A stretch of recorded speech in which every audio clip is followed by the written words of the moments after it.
Have you ever met someone so proud that they forgot the most basic thing every human being must do? Take a bath.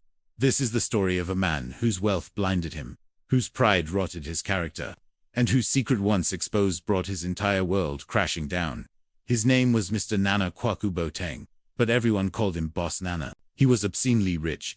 He owned luxury homes in elite neighborhoods, drove expensive cars, and dressed in the finest designer clothes money could buy.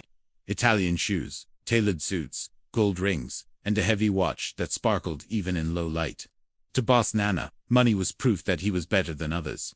He never let anyone forget it, yet behind the wealth and confidence was a secret so foul that no amount of money could hide it forever. Boss Nana hated bathing, not because he lacked water or soap, but because he believed bathing was beneath him. Water, he said, was for poor people. Soap, according to him, damaged elite skin. Instead, he relied on perfume. Very expensive perfume. He sprayed it obsessively, morning, afternoon, and night, on his neck, under his arms, on his chest, even on his clothes. When Boss Nana walked into a room, his smell arrived before he did. It was sharp, heavy, and overwhelming. People shifted away, coughed, or opened windows, but no one dared complain. After all, he was rich. Boss Nana was cruel with his words. At the market, he waved people away, saying their suffering was smelling. In church, he complained loudly about people who didn't know how to wash themselves. Ironically, he could go 6 or 7 days without bathing. He insulted drivers, humiliated security men, and belittled cleaners. No houseboy stayed long in his house. They either quit or ran away. Then came Yor Mensah. Yor was 25 years old, slim, dark-skinned, with tired eyes that showed he had seen hardship too early. He came from a small town in the Ashanti region. His father was gone, and his mother lay sick in a government hospital. Bills piling up daily. Yor needed money desperately. When he heard a rich man was looking for a houseboy, he went immediately. Boss Nana looked him up and down during the interview and sneered, asking if he could even work. Yor answered politely. Boss Nana mocked his clothes and warned him that he must bathe 3 times a day, because he could not tolerate dirty people in his house. Yor agreed without argument. The salary was small, but it was better than nothing, and his mother needed help. Yor worked tirelessly.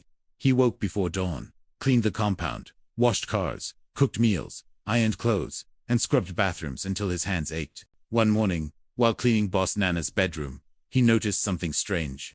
Boss Nana woke up, ignored the bathroom completely, and went straight to his dresser, where dozens of perfume bottles were arranged neatly.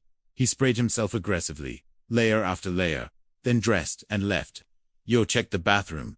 The bathtub was dry. Dust clung to the edges. The shower hadn't been used in days. The soap bars were untouched. At first, Yor thought it was a coincidence, but over the next several days, he observed carefully. Every morning, it was the same routine. Perfume. No bath.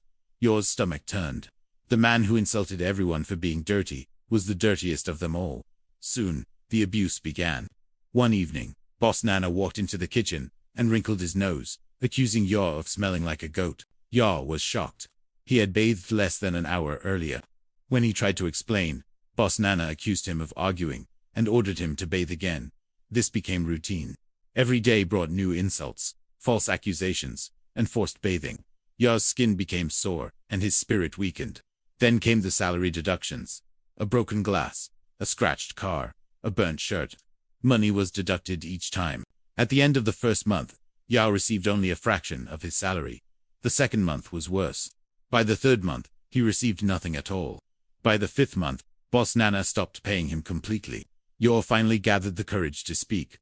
He begged for his salary, explaining that his mother was very sick. Boss Nana laughed and asked if he was responsible for Yor's mother's illness. When Yor begged again, Boss Nana threatened to throw him out with nothing if he ever asked again. That night, Yor cried silently, and something inside him hardened. One morning, while cleaning, Yor overheard Boss Nana on the phone, excitedly planning a grand birthday party. It would be big. Influential guests.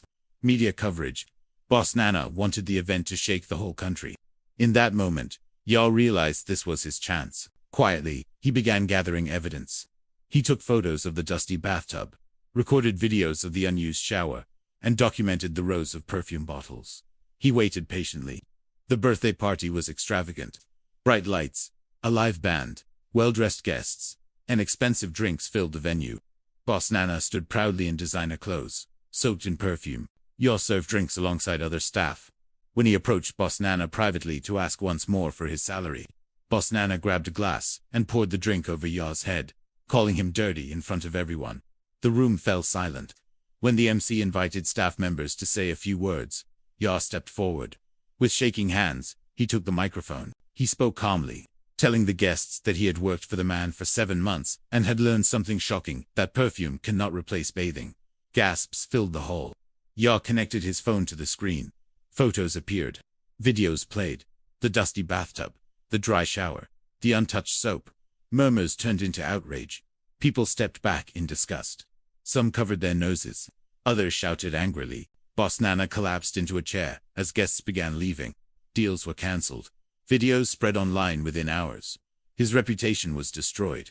In the weeks that followed, Boss Nana lost his social standing and disappeared from public life in shame. Ya used the little money he managed to recover to help his mother get treatment. She survived. Slowly, he rebuilt his life, and he never forgot the lesson. Money cannot wash a dirty body, and it cannot clean a dirty heart. Pride will always expose you. Wealth cannot hide wickedness.